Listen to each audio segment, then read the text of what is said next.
Welcome back, everyone. Welcome back to another episode of Cardboard Hands. We are back again with your host, Retro Specifics, down below. He changes names every week, so I don't really know what to call him, but our boy Retro, you know him, you love him. Maybe you don't, maybe you do. Me, the old card shop, and a new guest, a little rotating host, Mason, Cardinal Gaming, everyone. So if you guys haven't already, Mason, thanks for being on here. Mason's a good friend of the channel. I'm going to put his link down below in the section. If you haven't already followed Mason, please just stop this video or do it while you're here. Just click over, follow his channel because he is an awesome, awesome YouTuber. But I want to welcome to the channel for the first time on Cardboard Hands. Thank you, Mason. Awesome is a little strong. Let's not no, I appreciate you guys having me on. Always happy to tag along and talk shop with you all. I appreciate y'all having me on. I appreciate you being here. How you doing today, Nick? How you? I haven't seen you in a couple weeks here, so Yeah, doing good, man. I will hopefully be back on YouTube next week. So excited for that. I Okay. All saw right. that. Yeah, I saw you have a upcoming live, so we should probably plug that, huh? Yeah, it'll be with Dan and Nostalgianomics, basically just talking about Oh, uh what? English no, but just modern and just like excited. yeah, it should be pretty good. I'm interested because you guys know I mainly do Japanese. I follow English, but I'm definitely not as knowledgeable. And I don't have like a distributor, so I'm not seeing allocation numbers and all that sort of stuff. So just interested to hear where people think the market's at. I'm also interested to hear about that particular live because those are three people very interesting takes on modern, I feel like. So I'd love to hear where that's gonna go. You Well, Yeah. and Dan better just believe I'll be made there. his video too, so I feel like we can kind of, talk about it. It'll be good. It'll be a good one. I'm excited. That's a little spicy salad there. That's a little toss up there of some little peppers in there. I like it. Yeah, I'm Yeah, gonna make sure to marketplace of throw some peppers in the ideas. chat too, for sure. Oh, for sure. So is that gonna be a live, Nick, or is that gonna be a pre-recorded? Yeah, it'll be alive. I Woo! am working on some pre-recorded stuff though. I got a couple ideas stuff that I'm excited to do. So hopefully people will be rocking with it. But before we get too deep into it, I do want to hear about Mason's store, how business is doing. Are people still having fun? I watched your video where you said that your league stuff got shut down. So I'd be interested to hear like if that's affected. We don't talk Yeah, about yeah, that. we're We don't want keeping to that start low. No, riots. we can talk about it. I don't care. Yeah, That's No, fine. It's all I'm just interested to hear fine. hear a report, from the front lines and hear, because Josh and I are slinging stuff from the comfort of our offices. So be hey, interested to speak hear for what you. yourself. I'm doing live shows more than ever now, He's man. out. He's Yeah, out yeah, that's getting fair. getting sick and kissing babies and shaking hands and selling bags to people. He's out there. He's in the streets just as much as me. Not well, maybe not so much, but no, man. Yeah, the stores are doing good. Kids are still buying Pokemon. Surprise, surprise. People still like it. The world is not ending. Popularity is, probably I would say cooling off. But it's summertime. A lot of people are going out and about and doing things. So it's not like, am I like worried or nervous or like see like a huge downtrend and think no, people are still out buying. People are still, people actually like going out and like enjoying the cheaper prices and be like, hey man, I can buy all these beautiful uh alt arts and art rares and all this stuff. People like it. People like cheap cards. Who knew? When something's cheap, and people actually like to go out and buy the singles. So sealed is getting rougher to move. Um, so glad I bought 5,000 booster packs of everything before all this because now people are just wanting to buy the singles. But it is what it is. I have plenty of packs now for a while. So uh, it's interesting seeing what people come in and buy. Modern, obviously big, huge. I've been getting a lot of Watsy trade-ins though. I had a big one walk in the other day with some first eds and some cool stuff in there. So seeing a little mixed bag of stuff. It's business as usual. Nothing super crazy. I had somebody bring in an Evolutions booster box. I went in and cracked it and busted the packs, so divvied up between the two stores, and they a one dude came in and bought them all. Just I don't know why. he opened them right in front of me. Like, got some Charizard and the Mega Charizards, and so good for him. But he was happy. So You said you bought a sealed Evolutions box and packed it out. yes. You said a few things that I have to unpack in that last few Hmm. statements that you Okay, said there. wait, really quick before the unpacking though, would you say, so you said that people now like are obviously enjoying cheaper singles pricing, but Sure. as far as like the packs go, is it just because it's been more expensive to use, so then it's a little more expensive to the consumer and people can't afford it? Or like what is your thinking there as far as like why that's kind of cooled off? I think so. I think that has a lot to do with it. Yeah, the price increase, stuff like that definitely affects it. If I bumped all these down to 3.99, for like Lost Origin, which could be potentially a thing, with all these booster boxes still finding their way out, could be a thing if I bumped it down. People think it's more of a deal, but definitely at like 450, 4.99 for some of these. When boxes are 180, it's hard to justify selling them for $4. So yeah, I'm gonna make my $5. Sorry. But with that, it does come with a little pushback on people that maybe wouldn't buy, even if they just buy instead of buying six, they're going to buy five, something like that. It's tangible difference for people. You're talking about what's that, 20% increase, a dollar on a $4 item. So it adds up. So yeah, pack price is definitely, people are feeling it and not wanting to open as much, especially the Scarlet and Violet, how they evolved. The value is not there to open up the packs, so it makes sense. I don't blame them at all. It's changed too, though, with Scarlet and Violet, and maybe that could be causing that trend to change a little in that customer base. Because what you said was really interesting, Mason. You said that sealed was getting a little bit harder to move, but Sure. the singles were still moving, and I Mhm. found the same exact conundrum that I was in. I have all this like Scarlet and Violet sealed product, right? I Right. have tons of like sealed packs. Nobody wants it at $3 a pack, even $2.50 a pack. Even I have to take it at a loss and move it. But at that point, I feel like I could just open the booster packs, and a lot of those character rares, they're like $3 or $4. I mean, a lot of people were asking for singles for that, so it's at a point where I do think that maybe it gets so cheap that singles do become more approachable to people who aren't necessarily looking to like stock up on sealed. They're not looking to like throw it in their closet and like appreciate and value. They're just filling out their binders. And so they are buying the singles more than they're buying the sealed just to let it sit there and gather dust. So maybe like that change of mentality is causing a slight shift in how people buy singles versus sealed. Because I will say that like while I can't move my Scarlet and Violet, my pack's worth anything.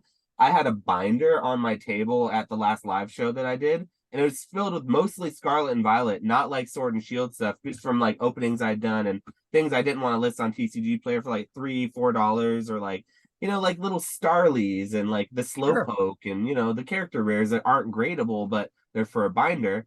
People were buying those like crazy, and they were asking for more Scarlet and Violet, and I could tell they're just binder collectors. So I don't know. Maybe that has a little something to do with it, because like you said, the value isn't there in the sealed, but potentially it's there to like in the singles, I guess. I don't know.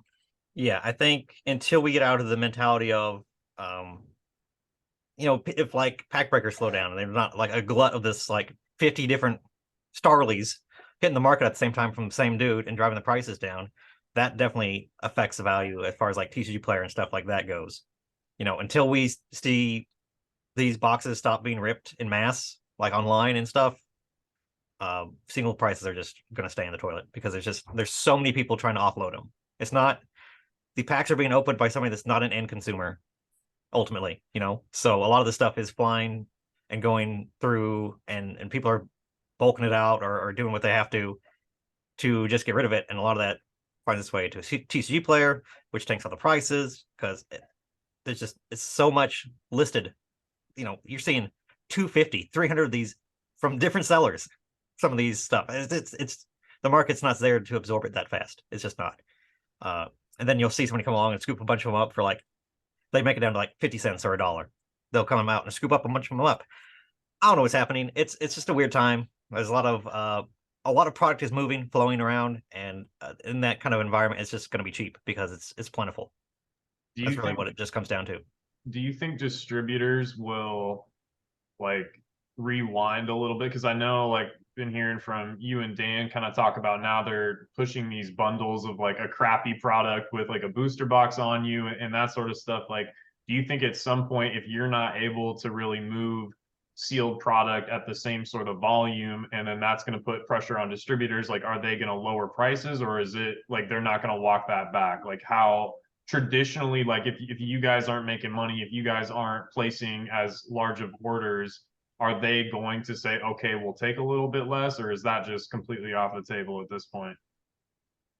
I don't think they're going to be going back to like $90 booster boxes or anything like that. I don't think that's going to be a thing. I think we start to see not people like me, but people that maybe sell a bunch online, even if they, the guys that sell a case and make $20 and they're happy doing that all day long. Those kind of guys are going to start getting burnt and get stuck with some stuff, and the margins are just, it's getting too low too fast for them to be able to burn through it even at their pricing. So I think eventually all the guys that sell products out of their house or just have a brake company or a tire company that they buy it from distribution under and they dump it for, like I said, $20 a case, and they're happy slapping a label on it for that. Those types of guys are probably going to be out of the system, get flushed out. It's not going to be worth their time. And then, distributors used to be where they would just have stuff in stock available for Pokemon, and it would just sit there, and you'd just be able to, hey, I want a case this week. 2 weeks go by, okay, I'll buy another case. That used to be a thing. Now it just seems like that's never a thing. We're getting closer to there, especially with Paldea Evolve. We're getting there where I can go at any moment, like past a weekend, and product will still stay there until they used to be like, if they put something up on Friday, by Saturday night it's gone, and then there's nothing left. Like right now, I can go on and buy Paldea Evolve stuff. That's not like a huge thing. We're getting back to the point where it's staying in stock, and I think distributors are trying to move it faster, but it's going to be like Magic again, where it's going to be in stock where I can buy it at any time. And then as soon as that demand isn't where I don't have to buy it all at once, I can kind of cut my numbers back. I think the numbers are the time of people taking their max allocations and everything all at once and like putting 500 booster boxes in when they can only get probably 50. That's going to go away, and then it's going to stay in stock, and then we're going to be back to normal. And there's not going to be the urgency that there once was with all these guys because they're going to go away because the profits aren't going to be there anymore. I think that's really what it's all going to come down to, and what kind of flattens out the market. Single prices will rebound a little bit, and then we're going to be better off. And then 151 comes out. Yeah, I was just gonna say, like, are you concerned, or are you kind of seeing like hope on the horizon with like 151 and Obsidian Flame and stuff like that? Obsidian Flames is I'm not convinced. I'm not convinced Obsidian Flames is going to be the. Skip it. I wish we could completely just. I wish it was how the market's treating Obsidian Flame, as if it was just not there, because Yes. that's kind of what it seems like, and I wish that was the truth. But the reality is we don't get to skip that set. We have to go through that hell of Obsidian Flame before we get to the light that is 151 in September.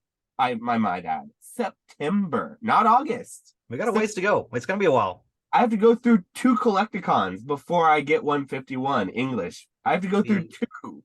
The end of September.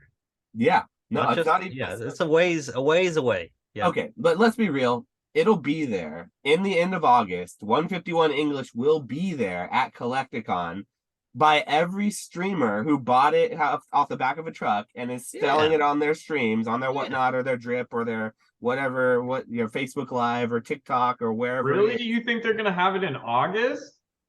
Oh, are you kidding me? That's crazy. That's You know like how early right? Do you know how early celebrations they had it? It was a month and a half early, man.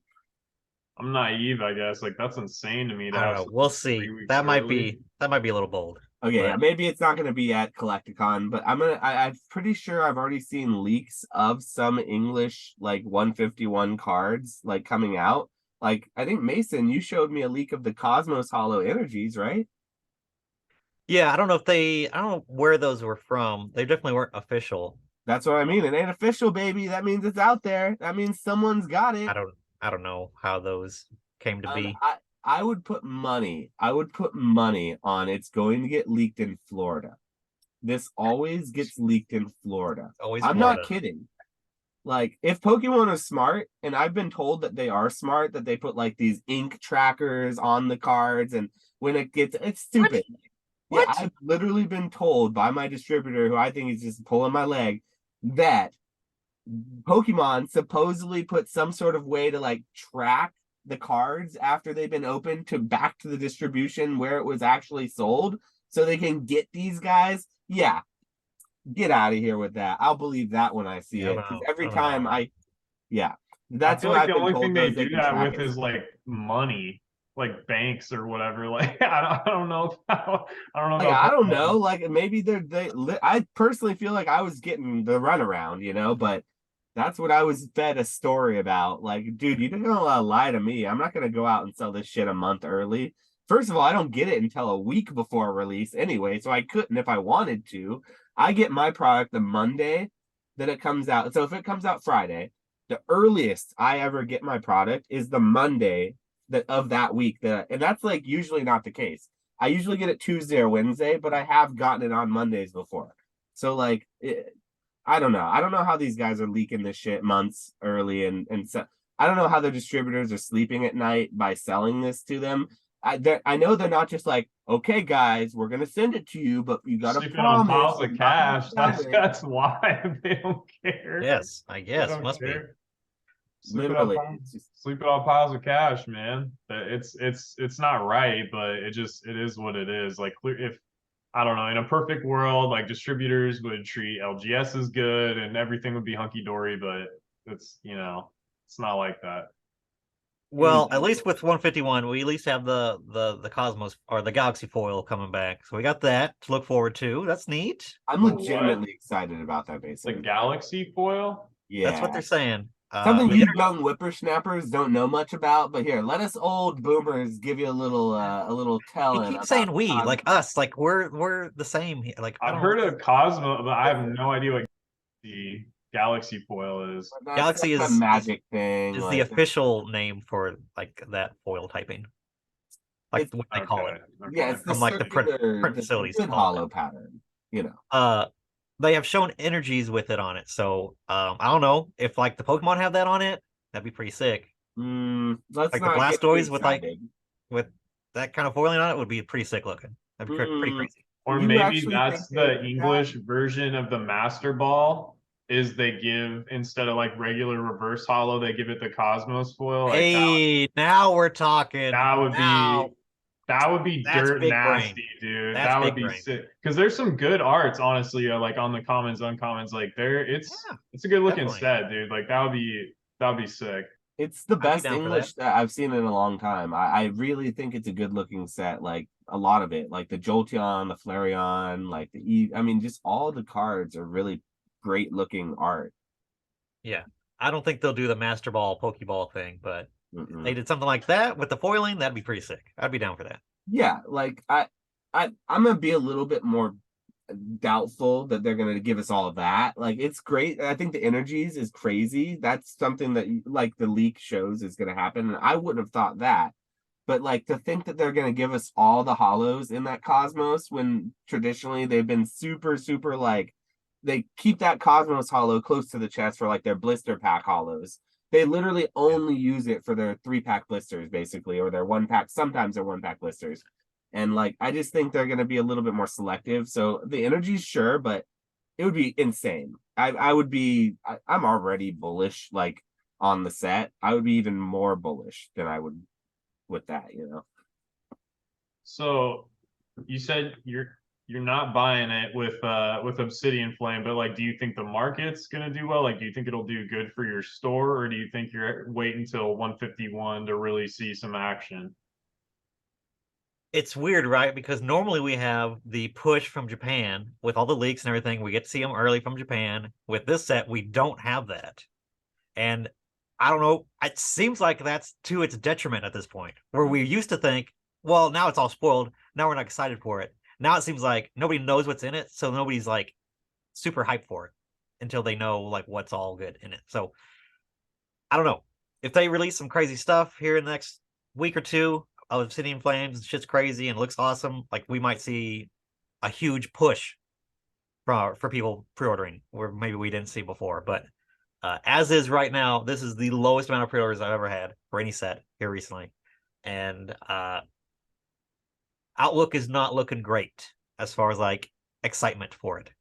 You have to understand, you remember Fusion Strike though, right? With celebrations, like Fusion Strike and Obsidian Flame is to celebration, or I mean, Fusion Strikes and celebrations is to Obsidian Flame is to 151. Yeah, somebody made a video relating those two things, didn't they? Somebody went out there and made a video about that. If they did, I definitely got to check it out because that's cool because that's basically the concept that I'm putting forth right here. But oh, you did? Okay, yes. Yeah, Me. okay, well, good. Yes. I'm sure I watch it. I watch it, but you make so much Oh, content. For a guy like goodness. me who makes one piece of content a year, for a guy like you who makes a content every other day, like I watch all of it. So I'm sorry, but yeah, that's a good concept, and I agree with it, Mason. I agree with you because that is for sure. It's just being overshadowed by a better set. I think that well, I mean, they showed off the Houndour art today. That was beautiful. I love it a lot. Very, very cute. We'll see some more stuff. You know, we have time to maybe get some hype, but like I said, it's the lead up to it is not making it look too hot. We'll see maybe our takes are cold on the Charizard too. Like, okay, in the comments down below, please tell me if you think Obsidian Flame is a good set, a bad set, or it's just like a meh set, sort of like Fusion Strike, which was kind of meh when it came out. What do you guys think? Because I think our takes on Obsidian Flame might be a little dusted in this because I've heard some people top 10 Pokemon, you know, shout out to another big YouTuber. The dude's all about that Charizard. Like, and I've heard other people say, like, Charizard, nah, not into the hat thing. So I don't know. I want to know what you guys down below think. So maybe I'm not upset about the full art with all the crystals. That's okay. It's a little gaudy, but all right. But the gold one, I don't know, guys. I don't know about that one. Is the gold one official? Yes. They're both official. It is official. Yes. Can you like link me in the chat really quick so I can see it? Oh yeah. It's the one thing I will say though is in Japanese the texture is probably going to be nuts on it. It's not my favorite, but I think a lot of people will like it. You know, I think the market overall will like it. But it would be nice if they picked, I don't know, like one more strong fire type Pokemon and kind of had like a second, because I feel like, I don't know, I feel like the like Scarlet and Violet base, for instance, it had like Gyarados and Arcanine as the EXs, and I felt like those are two it's not, they're not like A tier. Well, maybe they are A tier Pokemon, but bottom line, like they have good sell-through rate. A lot of people like those Pokemon, and so I feel like that kind of like carried the set a little bit, even though it was otherwise weak. You know what I'm saying? Those cards are overly expensive for like what they are. For those they're good looking cards. They're strong.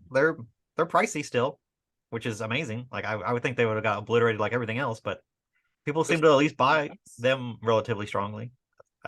Yeah, they look good. I like them, honestly. I mean, I like them better in Japanese, but you know, well, me too. They're good cards. The Japanese ones don't look all washed out, and the English ones do. Yeah. I think that Tyranitar and Charizard are a stronger set of Pokemon than Arcanine and Gyarados. Oh, is Tyranitar in? And Dragonite.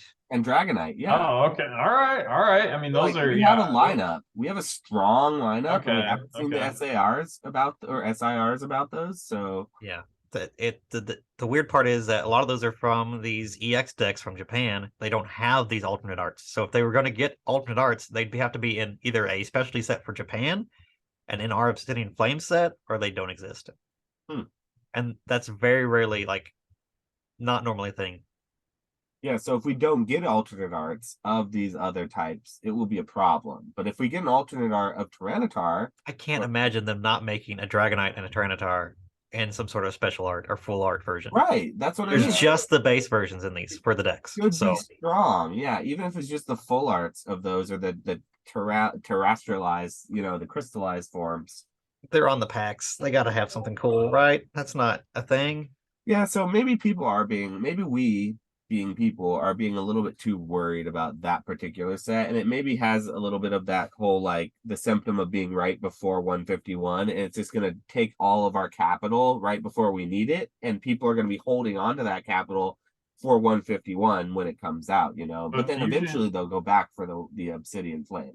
Yeah. is Fusion Strike's doing pretty well now, though, right? Like, is it 140. kind of like back on? Yes, but at the time it was It's getting horrible. absolutely buried, and stores were dumping the shit out of it. Yeah, it was like Yeah, 70, yeah. 80 So bucks a it's box. it like I think this set could very well go down the same path where we see the cheapest boxes ever from just people trying to recoup capital to buy 151. Yeah, because In like if you had to choose a month two turnaround sets, time. yeah, you have to choose two sets. If you're a store, you're spending $10,000 on inventory, right? Bigger. You have Obsidian Bigger. Flame. Well, okay, more than that. I'm thinking a store my size. Okay, so like you're spending 10 grand on one set, or you could spend that same 10 grand in less than a month on another set. What are you gonna do when you have to take this set first? You're gonna dump it at essentially what you got it for, just so you can roll it into this set that everyone wants, being 151. Yeah, So I think not a symptom of the set being bad. up No, front it might same be thing. rough, but I could definitely see it doing the same sort of thing. Because I mean, if it is Charizard, Dragonite, Tyrant, I mean, Fusion was pretty strong too with Gengar and Mew, but Gengar, Mew, Celebi was in there. yeah, it just takes people a while to kind of like come around to it, and then like especially with the alt arts. So I don't know, man. Like I could see it doing the same sort of thing. I know people are like, oh, Charizard fatigue and stuff like that, but I don't know, man. Like Charizard, like people never get enough Charizard and Pikachu. I swear, like it just, like they're like that Charizard UPC. I bet those promos, like at a certain point, like start moving back. Like I don't know, man. I just don't They bet already are. against Charizard The Charizard UPC promos have already started going back up. They're almost close to $20 now. because I they're was hard to. surprised. It's hard I to bought them the other grade. day. I'm surprised at how they're like 15, like almost creeping up to, like you said, $20. It's kind of crazy. Yeah. The worst Already. one is $20. I think the VMAX one is the most expensive one. It's my least favorite, but They're tough to grade, man. Like They are. They are. I for don't sure. know. Like yeah, I mean, I watched my buddy open like 20 of those, and like they not a single pack was gradable. Like the centering was just horrible. So I don't know. And the arts are cool, subjective, but I wouldn't be surprised if 6 months, 9 months down the road, like those started ticking up in PSA 10. But we'll see. Yeah, I mean, say what you want about SHSW 50. these Like, are all PSA still 9. sells. Yeah. The Charizards, not a single 10, all 9s. Mm-hmm. Yeah, that's Yep. how they grade. Those are the best. Those were the best ones too. Jesus. Yeah. But yeah, I just think the sealed for the Obsidian Flames is not going to be great. Like I'm on the hook for 30 grand. I need that 30 grand back for 151. So we gotta move. We gotta move. Clock's ticking. Do what? You think there are a lot of other stores feeling the same way as you about that have also 30 grand worth of Obsidian Same thing. Like I was saying earlier, people are hitting max allocation. Give me 500 boxes, even though I can't pay for it. Give me 500. Give me 500 ETBs, and then it's getting to be where we're gonna get buried. And these stores that are finally gonna start getting those numbers, and it's gonna start hurting them bad, I think. And yeah, I think at a certain point, stores have to learn that lesson, though. oh, definitely. I mean, that's just. We all have to learn that lesson, right? I mean, not every store can be a winner, I guess. I see stores open and close every year, so that's how it goes. I mean, I don't. Like I said, say what you want about the set, and if we get some good stuff in the next week and a half, and again, people will be opening booster boxes in a week and a half of Obsidian Flames. That's how close it is. So we will see what all is in the set and whether or not people start getting excited for it. It's just a matter of time at this point. Will either get leaked from Japan like they've been doing with these past couple little like the Houndoom and stuff, but yeah, we'll see how it ends up. Hopefully there's some heat left.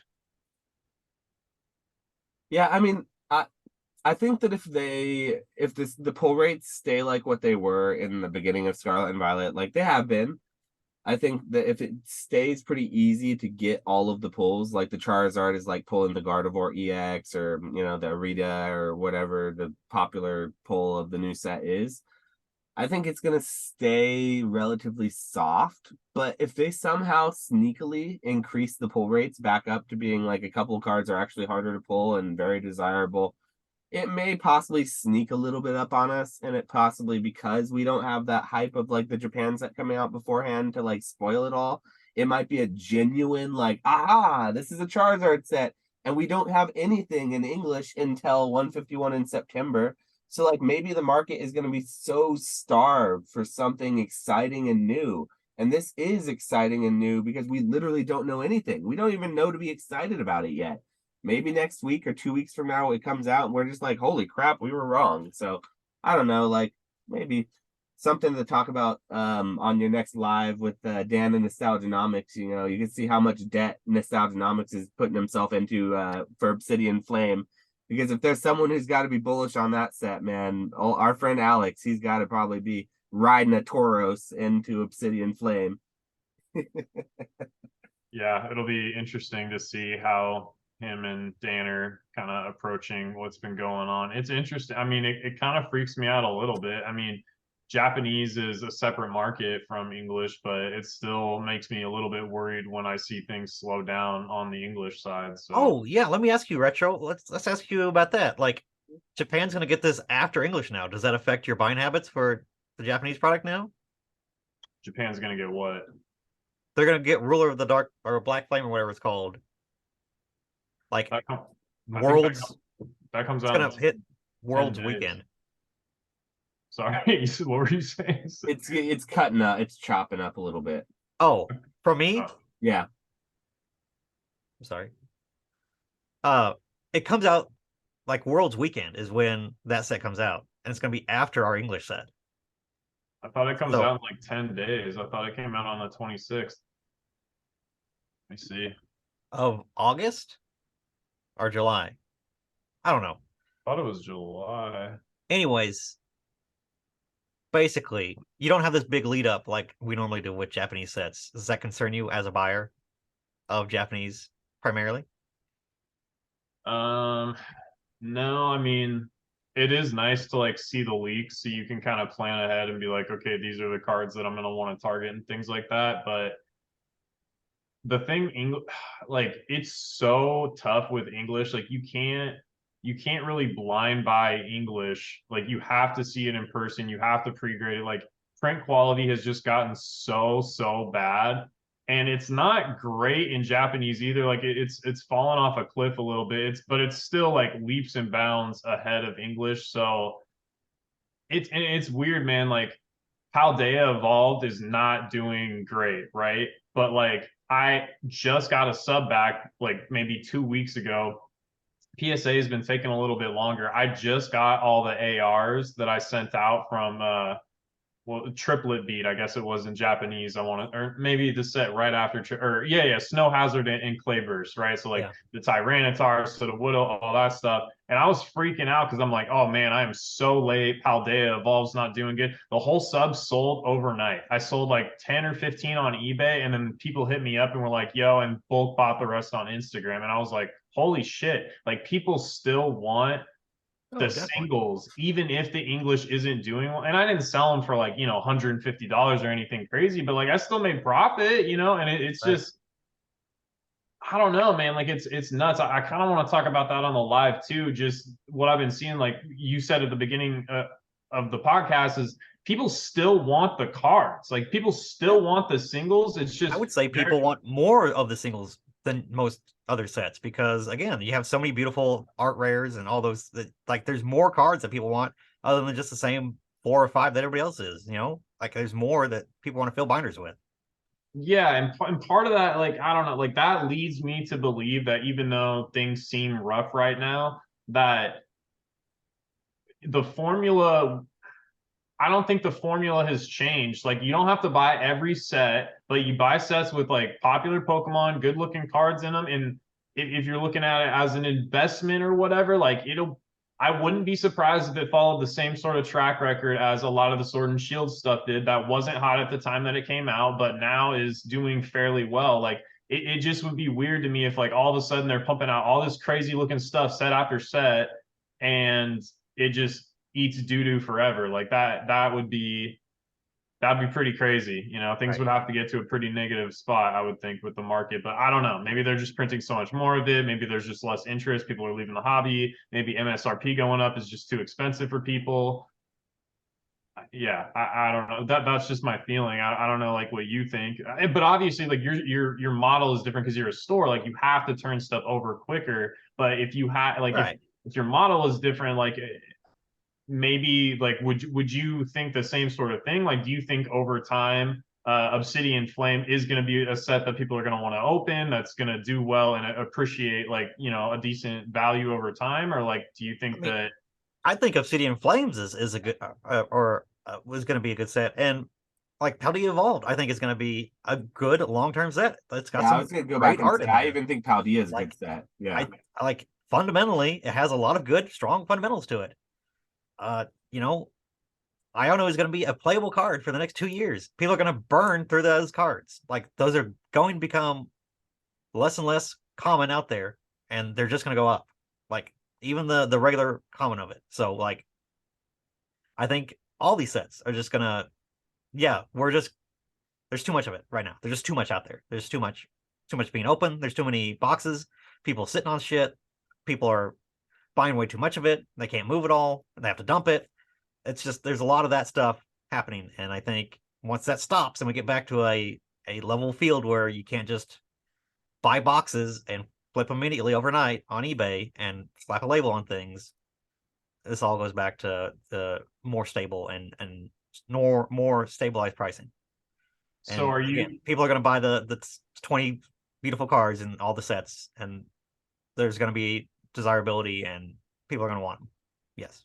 So are you lowering your numbers at all and then like more aggressively buying collections now that like singles are more in demand? Like how are you sort of handling what's going on? You mean like when people bring stuff in? Yeah, or even like I don't know if you guys put ads out on Craigslist like, hey, buying collections, come to Cardinal Gaming or anything like that. But Yeah. I mean, like I said, singles are booming. Singles move. We don't hold a lot of singles, especially for new stuff. So yeah, we're turning and burning just like we always are. And yeah, it's maybe not for as much as typical, but you know, profit's profit, and if people are buying, I'm selling. That's how we do. yeah. I mean, I feel like that was the case as well for me selling a lot. As the singles are moving, it's just it seems to be the sealed that's struggling a little bit right now, and I think it's more of like that fatigue, that wallet fatigue, because the people who are buying the singles aren't buying a ton at a time. They're buying the little pieces they need for their binder. They're using their extra $20-$30, you know. But I don't think there's a ton of people who are going out and like asking me for a case of something anymore when they're ordering boosters, or like I have people ordering maybe a booster box, but not as often as I did, you know. So yeah, I think that it's one of those things that we'll see over time will sort of build up, like you said about Sword and Shield. I will say that like Sword and Shield is at very, very, very high risk of getting whatever little profits that it saw gain or accumulate in the last year or so, just be demolished by one or two reprints of a set when people are basically when they've written off that reprint window. So for example, it's funny too because they reprint the wrong sets, right? Like they're not reprinting Evolving Skies booster boxes, but they're probably reprinting like Astral Radiance, Lost or like all this stuff. It's like, why are you printing this? Like there's enough of this out there. Like let me just say, I don't think that I disagree with that take. I think I think I get what you're saying, but I sort of disagree with it. I think the Pokemon is printing what they believe to be the right sets are. I could see where you would feel that it's not the right sets, considering the secondary market prices on some of the sets that are getting reprints. But I don't think that they take account the secondary market in those types of like calculations. I think that they take into account how many times it's already been reprinted, how much is actually out there, what they've already done. And what you have to understand about Evolving Skies is it's been reprinted more than any other Sword and Shield set. The only Sword and Shield set that I believe has been printed more than Evolving Skies was Shining Fates. And we see where Shining Fates is at, and we see where Evolving Skies is at. Do you know how many reprints Evolving Skies has had? Like three for official booster reprints. boxes though, or just for packs? For booster boxes. There would have been Really? 3 reprints of Evolving Size booster boxes. Not big reprints. The last reprint was pretty small, but it was sizable. The reprint before that was even smaller, but it existed. And there was a second reprint after the initial 3 waves of Evolving Size that hit the market. People always forget that there was about a 1-month period where Evolving Skies was $90 to $100 a booster box. It was, surprise, right in that Celebrations Fusion Strike dump. Right after that, that was when basically Evolving Skies was basically almost $100 a box. And people didn't want it. It was because it had been reprinted like 2 or 3 times at that point. There's all this exciting stuff coming out. Their wallets couldn't afford it, and they were just thinking, oh, it's just going to get reprinted again. And it did get reprinted again 2 more times. So, like, I don't blame them for not reprinting All Evolving right, I Skies. stand corrected. And then the ETBs that they've been dumping, just dumping on the market of Evolving Skies. I'm not even accounting the ETB reprints that we've been seeing MJ Holding get. I'm just saying the booster box reprints have certainly happened. But you know what hasn't seen a reprint ever? Not one single reprint? Brilliant Stars. Not Yeah, one. but it was like still available on Pokemon Center, and I mean, I don't know. But it didn't get a booster box reprint. You know what hasn't got a reprint? Silver Tempest. You know what hasn't gotten a reprint? Lost freaking Origins. And you They know just reprinted those right now. reprinting those 3 sets. Is it that rocket science to believe that they're reprinting what they haven't reprinted yet? So what would it take for the market to feel reprints are bad? If they reprint a set that the market believed was out of rotation, like Chilling Rain or Battle Styles, it would crush that 50 to 100, that $50 gain that both of those sets have sort of seen. And that's not because anything. They're just because the markets they believe reprints are bad, but I've always hold this belief of reprints that if they reprint something, it's because it's a good set. I think a primary goal of a reprint is to squeeze whatever last little money you can get out of the market. But I guess all I'm saying is like what is Silver Tempest even at? Like 120, 130 a box? Like that's not like a stonker set, right? So I don't know. I was looking at them as you guys were. It will be. It's Silver Tempest is a good set.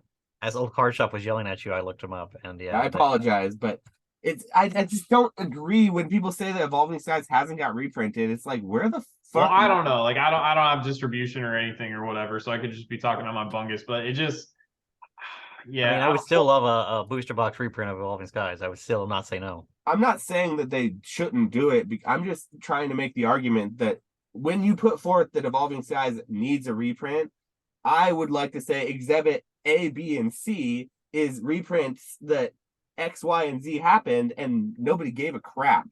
Like when I got the last reprint of Evolving Skies, I thought I was smart for dumping it immediately at like 160 to 180. I bought my boxes for like $100 a box, and I sold them immediately for like 160 to 180 because I thought for sure if the market was buying it up that and I'm a fool because obviously like I'm sitting here yelling at the sky. Obviously don't listen to me. Oh, you're yelling at Retro. You're not yelling at the sky. Okay, I'm yelling at Retro, basically the sky, because the man can do no wrong. All he does is sell on eBay. So I might as well be yelling up to Olympus.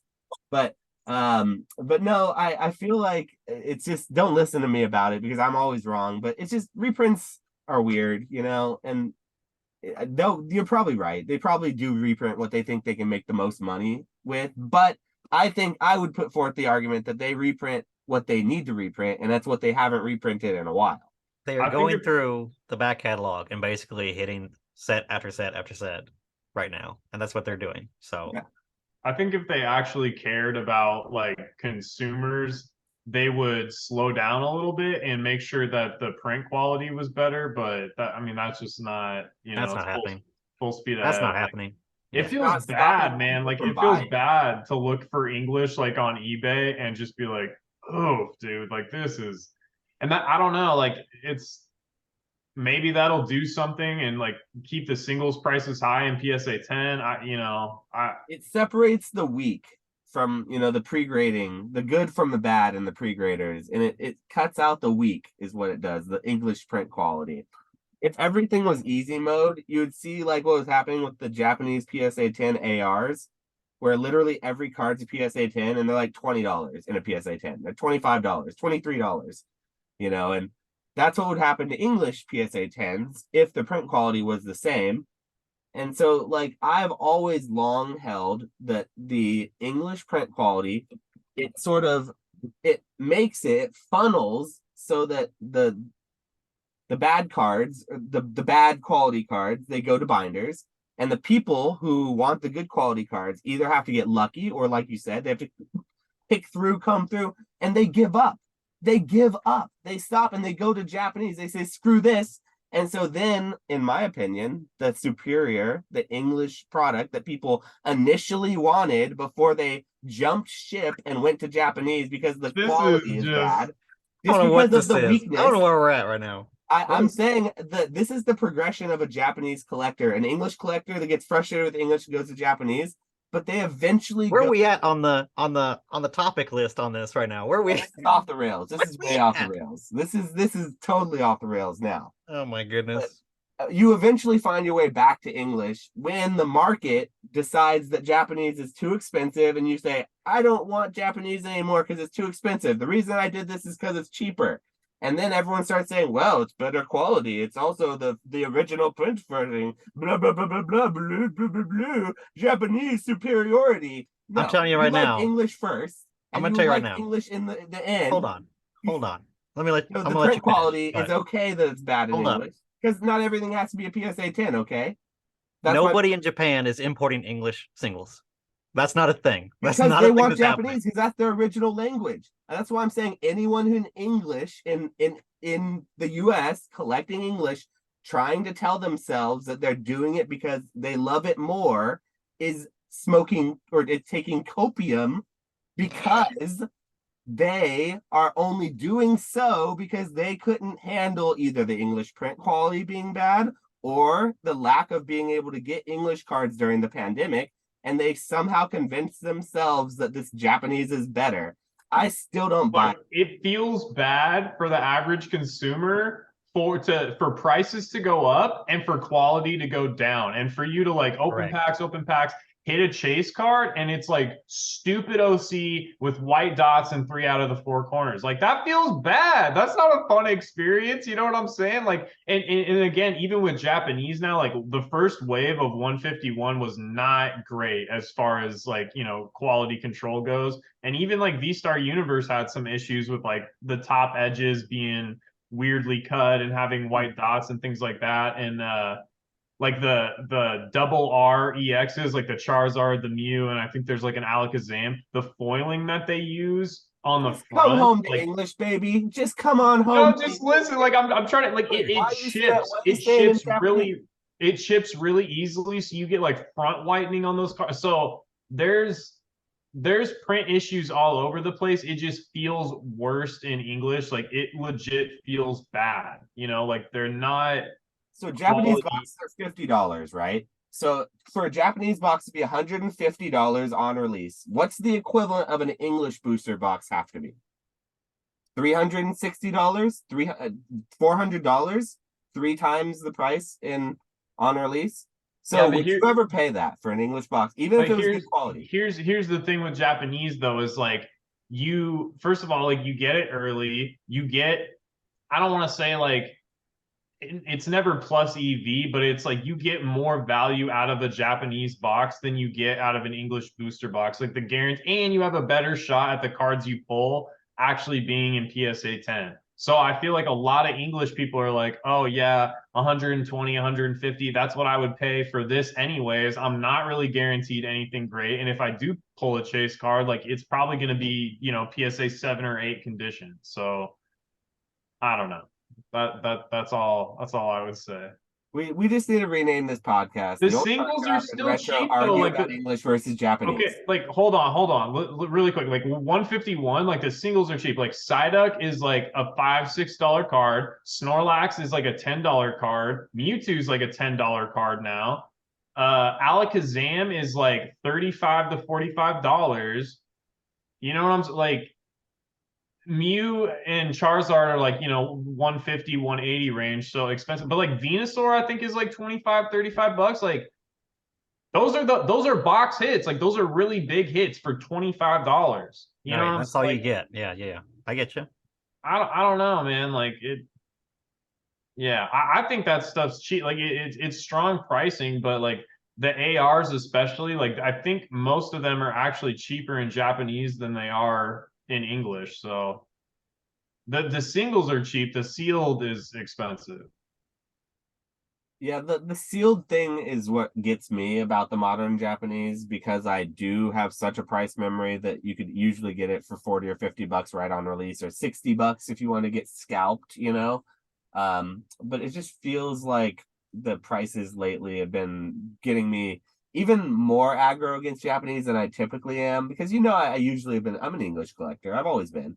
But like I just feel so like it's not there. You keep talking about value, like you get this value out of a box. I just don't see the value, I guess. That's Well, all. like with 151, I think you're guaranteed. I think you're guaranteed at least one SR, right? So like you could technically pull the cheaper version of Erica, which is still an expensive car. That's like 200, I don't know, like maybe $180, I want to say, something like that. So Mm, I mean yeah. that's like the best case scenario, but like you could pull, Charizard, Venusaur, Blastoise, you get the Master Ball. Like you're not it's I'm not saying like you're gonna go open 151 for $120 or whatever it's selling for and make your money back. Like you're not, but at least as far as I know, like you're not guaranteed.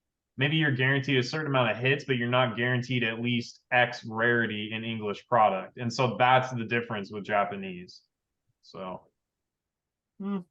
I just I I just don't equate the two right now. Like before, I guess you could say it was a lot cheaper, and so to go back to Japanese when it was cheaper, I guess sure.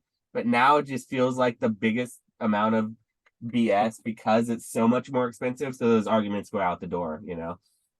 And I didn't even think about the print quality not being good in 151. I know I've heard rumblings of that, but I guess the fact that it's not just PSAs right out the gate or PSA 10s right off the gate is just it's like hasn't cooled people from it.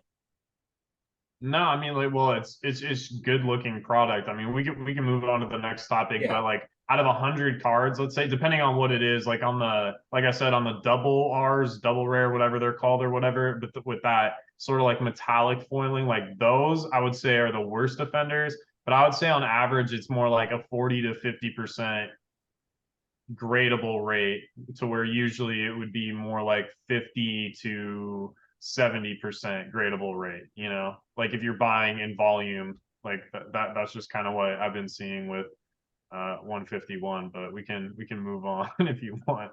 Yeah, that's still a far shot away from English numbers though, because like we're talking if we're talking like a TCG player order, if I'm just buying in bulk an English promo for TCG player, one of them, for example, that I'm not going to be doing any more of, so I'll spill the beans, was the Mimikyu from Celebrations, the Delta species blue, gold foiled Mimikyu. Really, really tough to grade because it came in like an Amazon. It came in a really weird box, and the way it's distributed, you know how those promos are in English anyway.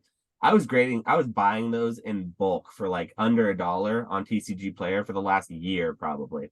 And I'm sure I bought probably between 30 and 50 over the last year, just me going through. And, when one seller has 5 or 7, I don't buy from. Here's a little trick. If you guys, I want to know what you guys think about this. You probably don't do this as much, Mason. I don't see you specking on TCG Player, but yeah, it's not on. But I want to know what you think about this, Retro. Throw it out there. We're not going to use that list. But on TCG Player, do you ever buy in bulk? And when you do buy in bulk, do you have any specific strategies you use to try to avoid getting, hit by the TCG Player near mint special? You know what I mean? Where every single near mint card is gonna have a little white dot here, a little white here. It falls within near mint, but it's not gradable.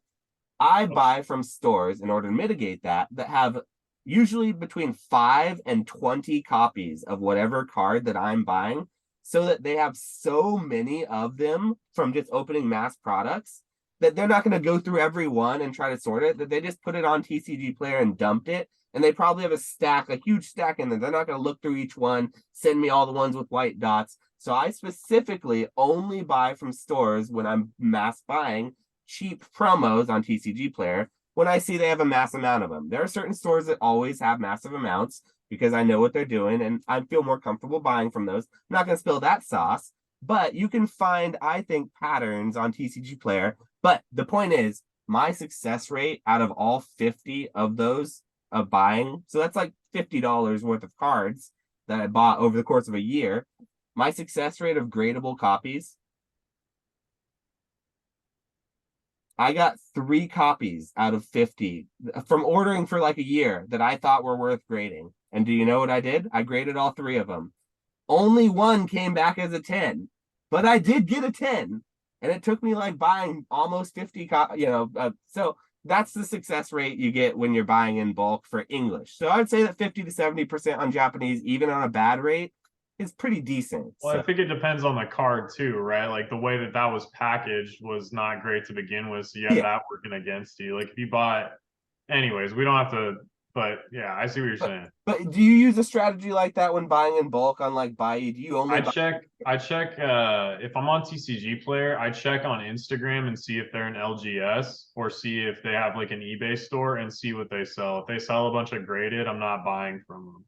You But you know, do like look into them to see if they sell graded first. So you do a little bit of input. yeah, like I'll search their name on Instagram and eBay and see if I can find them. And like I've found a few sellers like Prodigy Games, for instance. And I think actually Thrifty was the one who told me that their card store in Florida. And like so I was like, oh, okay, so I've bought from Prodigy before and yeah. Damn, blowing So up Thrifty spot now. I Jeez. know, I'm trying to give credit where credit's due. But yeah, she told me, she's like, oh yeah, I was at Prodigy, and I was like, oh shit, I bought from them on TCG Player before. So that kind of like cemented, because I have gotten lucky with buying stuff from them. So yeah, it's just finding the stores that are, like I said, like LGS models to where like they're primarily selling singles and not really doing the grading. Some Yeah, because there LGSs are a have gotten lot into of the grading lately, though. huh. Some LGSs have actually gotten into grading lately. I mean, more of the shady LGSs, right? Not really. Not. I would say still a vast majority of game stores are not grading cards. Like a Yeah, vast, for vast sure. majority. Even It- sports stores don't grade cards. Like it's crazy, man. just the Yeah. dirty flipper stores, right? The ones who've been spending too much time online in Discords. I guess that's got to be what it is. Like I have a huge sports and game store down the street. He said we don't grade cards. I'm just like, I, I don't understand it. I don't get it. It's all good. That is a concept that hasn't ever like I get that the old school method of like trading cards isn't grading. Like before the pandemic, it was not a put it in plastic and make money environment. Not Pokemon. No, yeah, that was not a thing that It for wasn't. Pokemon. What was it a thing in trading cards, Mason? Because I couldn't find Sports. one I mean, single mostly thing. sports. I would say a lot of Yeah, it people trade wasn't in sports. trading cards. It was not like so. Yeah, You were in it, so like, and I was in it too, but a lot of people weren't in it, so like they literally think that it was always a thing. That's why I'm so bearish on trading cards sometimes because it came on so quick and so hard.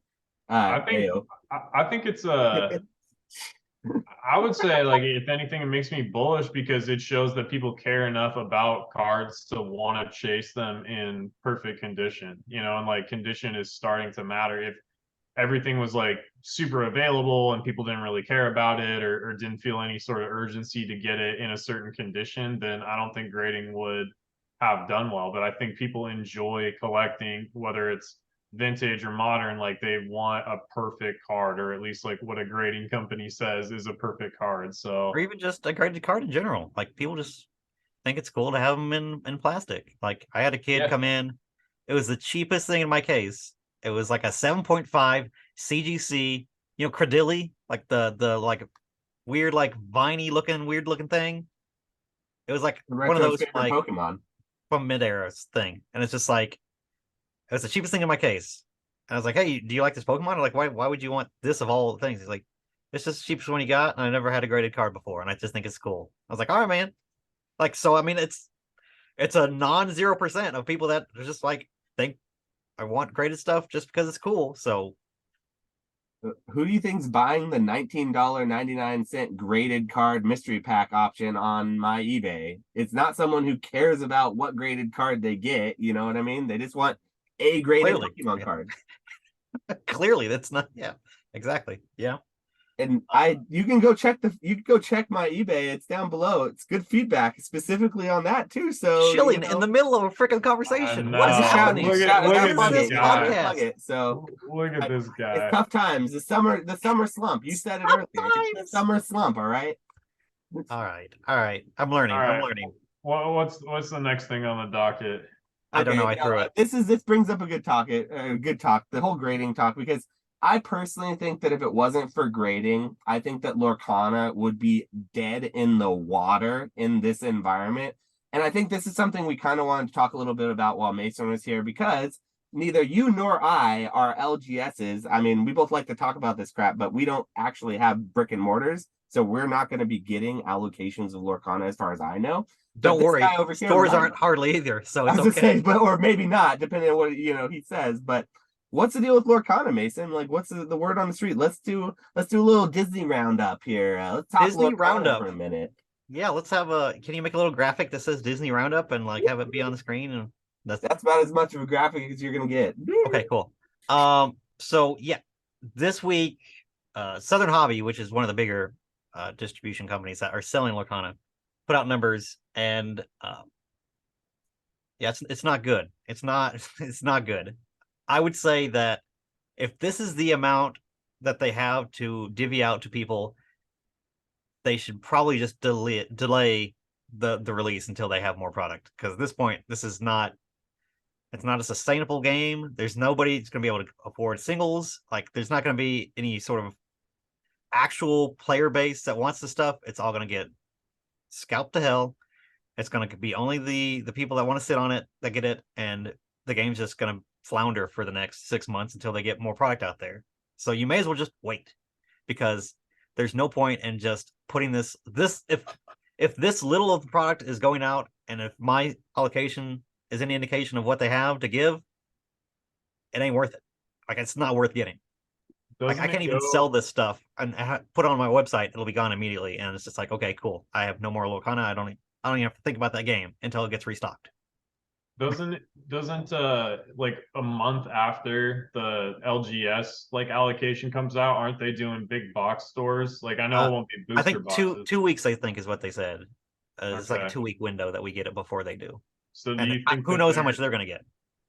Yeah, I have no that's idea. what I was saying. Like, do you think that they're like shorting you guys to dump more on the big box stores, or I just don't. I would not imagine that they would put booster boxes even in the stores. So we would think that if we got a bunch of or booster boxes, we'd at least get maybe the smaller stuff that they can put in big box. But I asked for 200 boxes. I'm getting 6. What am I supposed to do with 6 boxes? I can't even run events with that. Like, what am I supposed to do? Like, Ravensburger is so let's peel back the layers a little bit about this release of Lorcana. Ravensburger is the producer, correct? Is that like the company who's making the actual, and they're a game, like a board game company traditionally, correct? They're big with puzzles.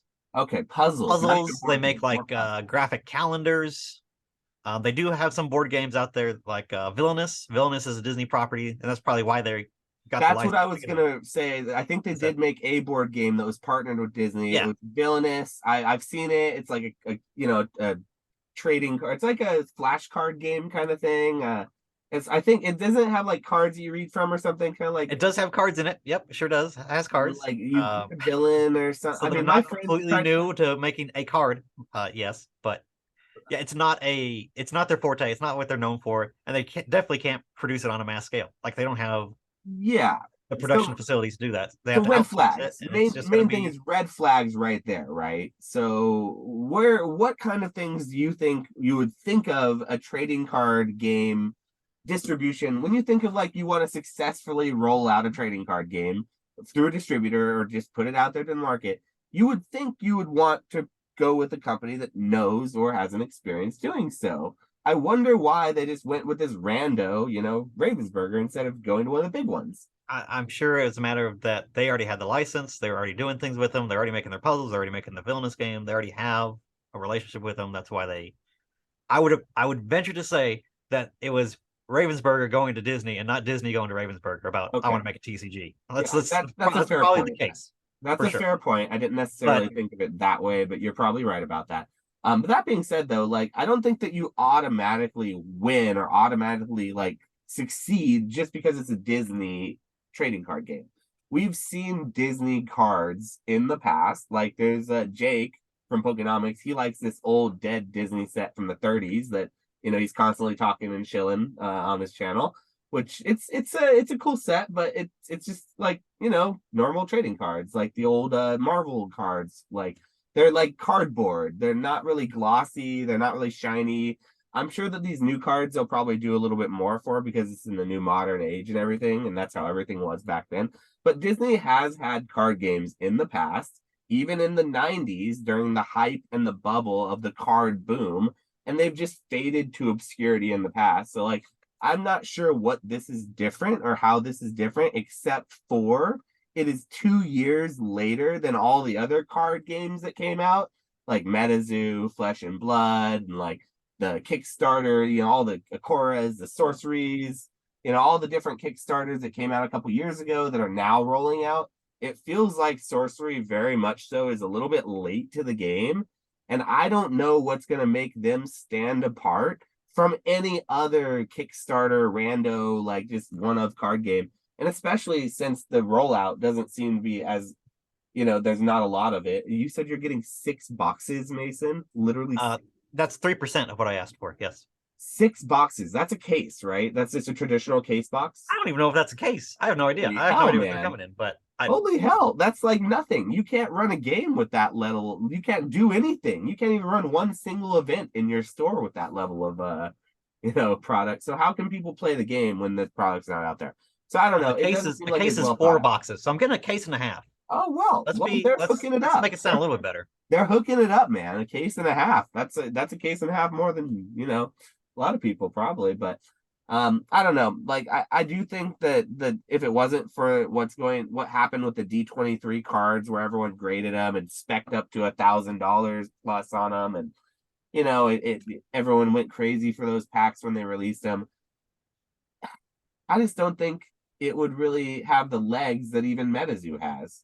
I know, but why did those promos go so crazy? It's because like it's Disney. You know what I mean? Like the reason that stuff was so expensive was because it's like there's just so much brand recognition, dude. Like if you put any of those Kickstarter TCGs as check lane blisters or in the check lane at Target up against a Disney TCG and you have to ask a mom to pick one, it's going to be the Disney one 10 times out of 10. Like there's and even if they don't print enough, sure, like not over Pokemon. Maybe you can't like build a player base or whatever if you don't print enough of it, but there's going to be enough collector demand that if they underprint it, it's just going to keep the price of things high because the booster boxes seem to be like only in LGS, like the same thing with Pokemon. Mason's only getting a case and that, like, I mean, if they printed 50,000 boxes, like let's be honest here, like some MetaZoo sets have been 50,000 boxes, and those sets are selling for like what, like $60 to $80 a box. So if MetaZoo at a 50,000 booster box print run can do that, if Lorcana only had 50,000 booster boxes printed, you're not gonna you really don't think that those boxes would be selling for 30? Like, I'm not trying to hate on the players or whatever. Like, obviously you should have the player side of the game and help with playability and create spaces where people can go and build leagues, blah, blah, blah, all that stuff for the long term of the card game. But I'm just saying, like, in the short term, there's plenty of collector demand to keep that alive without any sort of game being built, in my opinion. Like, I really believe that. What was that Chinese version of the cards that came out recently? Or Korkow or something? Yeah, like the look at that. Look at that stuff. Yeah. Thank you. I mean, that's kind of tells you like the demand that type of stuff is going to have.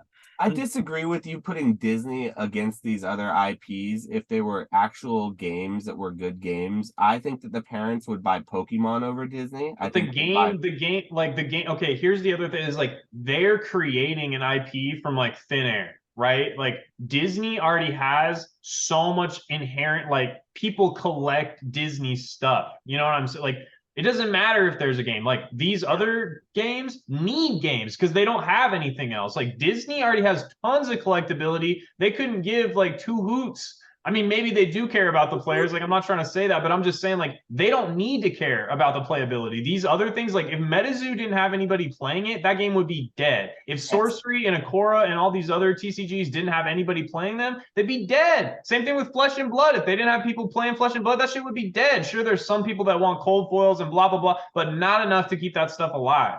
Disney has so many people that just want to collect it and don't give a shit about ever playing it as a game. That's my bull case. I'm in a lot of these like Facebook groups for Lorcana and stuff, trying to see what the vibe is, see what people think of it and stuff. There's so many people that are not TCG players, or that are not traditional, like the traditional market for TCGs. It is moms, it's families, it is, people that I've never played a TCG before, but I want to play Lorcana because I like Disney. It is like that type of demographic is gonna be has interest in this game already, as is, notwithstanding what it's, if they walk through a Target, how many people are going to grab it as well, just seeing that it's a Disney card game. I think there's a lot of like entry level, like low bar, like sell through that they can do. Like booster boxes is one thing, but like these, what are they called, Lumineer troves and like the starter decks and stuff, those are going to be gone because all these people that see Disney, and it's like if they made it whatever there's a 2-player 2-deck thing, that thing's gone. Like people are gonna buy the shit out of that because it's Disney. You can sit down and play with your family and have fun with it, and it's just the market is definitely there to buy this stuff. But so they should be cranking the ever fucking shit out of it. But don't you think that's what's important about it being a good game, though? No, Nathan? the game, it could be a shit game. Nobody cares. Everybody's gonna buy it. It could be ass. But if it flounders, though, you don't think that would hurt it on the next set and make it so they don't make it again, and then it eventually Pokemon is not a good card game. Oh, come on. Like, it was a good game. Not compare. I mean, I don't even know Magic, but I know like people like Magic more than they like Pokemon as a game. Yu-Gi-Oh! People definitely like the playability of Yu-Gi-Oh! Better than Pokemon. Like Pokemon is not the craziest. I'm not taking anything away from players. I'd get my ass kicked if I tried to play Pokemon. I'm just saying when it comes to some of these other more in-depth card games, like Pokemon is not the craziest thing in the world. Like it's a big part of the market for sure, but it's not the main part, like you said, and but it is a trading card game though, and there are people who play it, and I will argue that it was a good game when it came out, a very, very good card game, because I played it when I was a kid with a lot of other kids. And I remember it thinking it was very, even compared to Magic, it's a better game, but it's like comparing apples to oranges, sort of. Yeah, they're both good. They're just different, I see, like, I think for potentially like longevity, like, I don't know if they could go for 3 years with just an absolute doo-doo game that nobody wanted to play and very limited releases to where like people can't even get enough product to create leagues and play against each other and things like that. Like, yeah, it might, after a while, it might trickle out, but at least out the gate, like people are just going to want it. I'm not even like the hugest Disney fan in the world, but like I grew up watching Disney stuff like everybody else, like extremely goofy movie and all that's like, hell yeah, I'll like open a Disney. Like I'm not going to open at these prices, but it seems fun. Like I'm interested to see what the cards look like, what the foils look like, what the chase cards are. I don't know, man. Like I think people are going to want it. I really do. Like I underestimated the Cackawau stuff, so like I'm definitely not going to be bearish on. I think we all did. Right? No, that stuff's still doing really well, and it's surprising. But I think that it has to do with what you said, a combination of what you both said, in that people love Disney. People just want to collect the stuff; they don't care what it is. But I think what's being lost in all this is that the environment that both of these things and those things came out in is so different than what the environment is going to be in even 2 years, 5 years. Potentially, it might not be. Maybe it's the same environment. But judging from the past, and if it does not have a good game mechanic behind it, and it flounders, it doesn't release and distribute well, maybe they don't fix the printing so people can't get a hold of it. It has the potential of stopping being printed, even if everyone wants it. If they can't get it and they don't make enough money off of it, it's not worth it for them to make, then they will stop making it. In which case, the people who bought into it, I think, will eventually get their asses handed to them because it's then a dead card game. So, like, while I agree that's right out the gate theory that you're talking about because it's obvious, like, yeah, look at the booster box prices, look at the demand. Obviously, you're not looking into a crystal ball and saying anything controversial by saying that people want it right now. I'm saying that there is a reason why fundamentals of a game somewhat matter. And I think that there are huge red flags with Lorcana, mainly being it's not even made by TCG. And to say that a TCG, the game mechanics just straight up don't matter because the IP is so large, I think is a slight oversight, especially considering how many things that go into all this, like the market, the way it was taken. Like when those D323 promos came out and they stomped to the moon, the market was in such a different place than what it is now. It was like 2 years ago. So like I think that I agree with, I mean, they're still doing pretty well to be fair, but like I yeah, see what you're saying, but I would bet on the other games that even have playability. I would like if a piece of the like if they have to trade places, if there's only X amount of market share and something has to lose it, to me, it's gonna be the smaller card games. It might not be like Pokemon Magic or Yu-Gi-Oh, but I could definitely see a lot of people jumping ship from one of these other Kickstarter things to put money towards like the big three or Lorcana. Like I'm not as confident in these other games. And to be completely honest, like it's insane to me that a lot of these are even still alive. You know, like it's wild. And like not only alive, but doing fairly well relative to the rest of the market. Like that's nuts to me. So I would think that that stuff would kind of like eat doo-doo before Lorcana would. Like to me, Lorcana is going to take market share. Like it is not giving it up to MetaZoo and Cryptic and all this other stuff. And every time we go to Collecticons and I see all these booths for these, I mean, there's TCGs I've never heard of. I swear to God, at every single Collecticon we go to, there's a booth for a TCG I've never heard of. And I'm just like, I feel bad for these people because I'm like, I'm sure you're passionate about it. I'm sure you're having fun, but man, you're fighting an uphill battle and you're probably going to get wrecked. And you're probably going to lose a lot of money trying to start a new TCG. Like, Well, I and don't know. we can also remember, like, you do not have to be at the Pokemon, Magic, Yu-Gi-Oh level to have a successful card game. Like, you don't have to be at that level. Like, there's plenty of games. Do you guys know Force of Will still makes? that's what I was about Like to say. boxes, Force of Will. Remember Force of Will from like Yeah, they still 5, exist. 6, 7, 8 years ago? That shit's still kicking. People are still playing that game. I don't know who.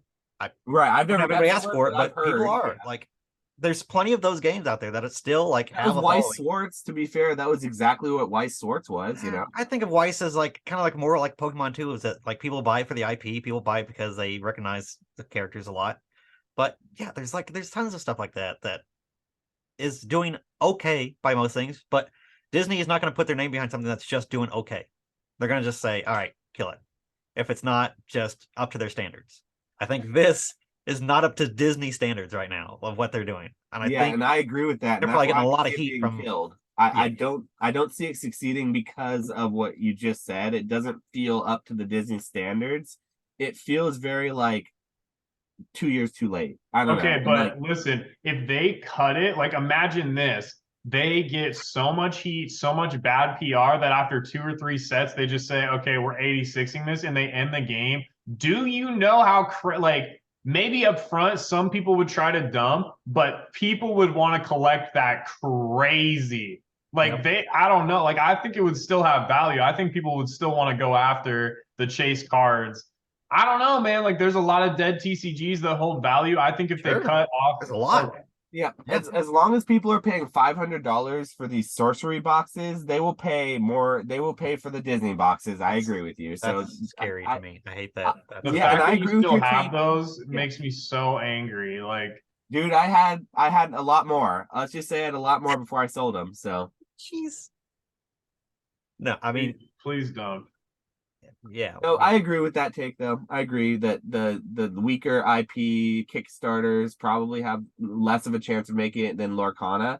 I just disagree with Lorcana, right? Like being a powerhouse TCG, like a lot of these sports card guys and like all these like investors and like people who have no business looking at TCG are saying, while I agree that's a bull case, because people, whenever you see a large portion of the market moving into a market they don't understand, there's a lot of money to be made there off of those fools, but it doesn't mean it's a strong like fundamental market. That's all I'm kind of saying. No, yeah, like I said, if anything's gonna kill Lorcana, it's that this underprinting, this like bad releases, this feel bad like sour taste in people's mouths because they can't get something. That is gonna kill this game a lot faster than the game mechanics being shitty or or anything like game wise. That's gonna kill it way before, because Disney's gonna be like, all right, we're doing like a big like national thing for Lorcana. Oh wait, nobody can come because they can't get shit. That's gonna be a clown show, and it's gonna feel bad, and they're gonna kill it. And they're saying, all right, if you can't do this, let's not even try. Like that's what is gonna kill Lorcana. Yeah, and I think there's still not too late to right that ship. Like they can adjust the print numbers if they can like pay some big, printing facility to come in and fix their numbers and print more, but it might be too late. And at that point, like I just want to say that's what you get for hiring a puzzle company to make your TCG. That's what you get, Disney. I'm sorry, and I'm not going to be mad when it just doesn't do well, because I think that there are better TCGs out there for people like Pokemon, Magic. I'm not going to shit on Ravensburger. They make great products. They do.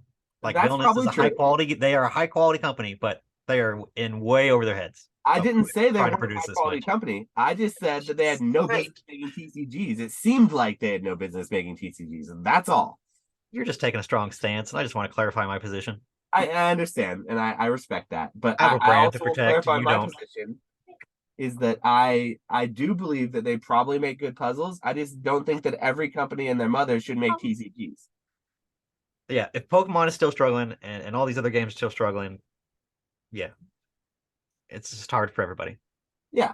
And speaking of other TCGs, though, I think we've probably talked about this topic, which is good as much as we need to. I wanted to move on to sort of another element of the Pokemon TCG that isn't really my forte, but I wanted to hear what you were seeing, and maybe you too, Mason, because I'm sure some walks into your store. But I want to know if you guys are seeing a lot about the Chinese market. Because Retro, you were talking to me about this earlier, so I really want to hear your take on kind of this. But have you heard anything about this whole like the Chinese situation with like the new simplified Chinese Sun and Moon era they've been printing, and the new Marnie boxes coming out? I know a lot of people have heard about it, but what are you hearing about it? Because it seems like more your forte. I definitely missed out on the sort of like first wave of Sun and Moon booster boxes. I mean, like Japanese and English too, Sun and Moon tag team, all that sort of stuff was doing really well at the same time when like all the Chinese simplified Chinese Sun and Moon boxes were sort of hitting the market. I don't really do a whole lot of sealed, and being that they were Chinese cards, I didn't know enough about like what reprints could potentially look like because it's China. So like they could theoretically like there's a lot of people in China. There could be a lot of demand for it. They could print a lot of those sets. But I think the reason that a lot of those the supply has kind of gotten eaten up and now prices have gone up substantially on a lot of the sealed stuff is because they're behind, right? Like they're like 4 or 5 years behind in the timeline of Pokemon. And I think that now that Pokemon is open to the Chinese market, they're trying to catch up quickly. So they're just kind of like going through the sets, giving them one print run, and then moving on, or at least that's what it seems like right now. I have been buying like some Chinese singles of like some nicer cards to where like the disparity of price between like the Japanese and the Chinese version is pretty wild. And then I bought those they're like gift boxes. There's like one for all the evolutions. I bought two of the Espeon and two of the Umbreon ones. And when I bought those, my initial goal was to open them, take the cards out of the promo packs, grade the promos, open the packs, see if I get any hits out of there that I could grade, whatever, sell the rest of the stuff in the box. But because I bought them for like $75 a piece, and by the time they got to me, now they're selling for like 200. And when I look at the last solds on the Espeon and the Umbreon and PSA 10, they're only selling for like $100. So I'm like, it doesn't even make sense to open it anymore. You know what I'm saying? And so I think I think with a lot of the product getting so expensive, like there's the Marnie box that just came out, the Lily box, like I think the more expensive these gift boxes get, the cards are going to go up in value, but at least right now it doesn't make sense to open them to get those cards when like you could just make more by selling it sealed. Okay, like, but even before all this, like back up, one thing I noticed the first year to have Chinese as an option in the Champions Festival packs was the 2022 packs. And like usually what happens is the English and the Japanese sell for a premium, and then the rest of the languages, which is like Portuguese, Spanish, German, maybe Korean, and then like one or two others traditionally, those sell for like substantially less, and you know they're less liquid, blah blah blah. But the Chinese held like good value and it sold quickly. Like people wanted the Chinese one. So that was the first thing where I was like, oh, okay.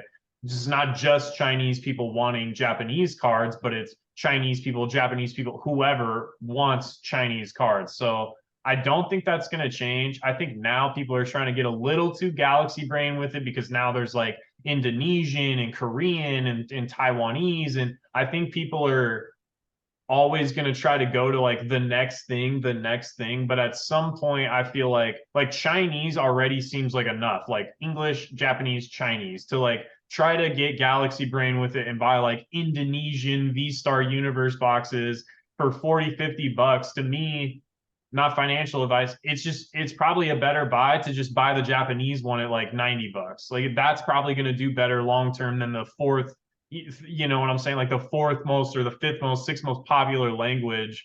I just don't think the demand's going to be there. And even right now, again, like these boxes are $250, and the PSA 10 of the cards that come out of Espeon and Umbreon are only selling for 100 bucks. So even certain things in Chinese, or like the Chinese SVP one promo with like Pikachu and all the starters on it or whatever, that's like 30 or like 20 or $30 cheaper than the English one. Like with $15 grading, there's not a whole lot of like meat on the bone, that you know what I'm saying? So there is demand for Chinese for sure, especially the waifus and things like that.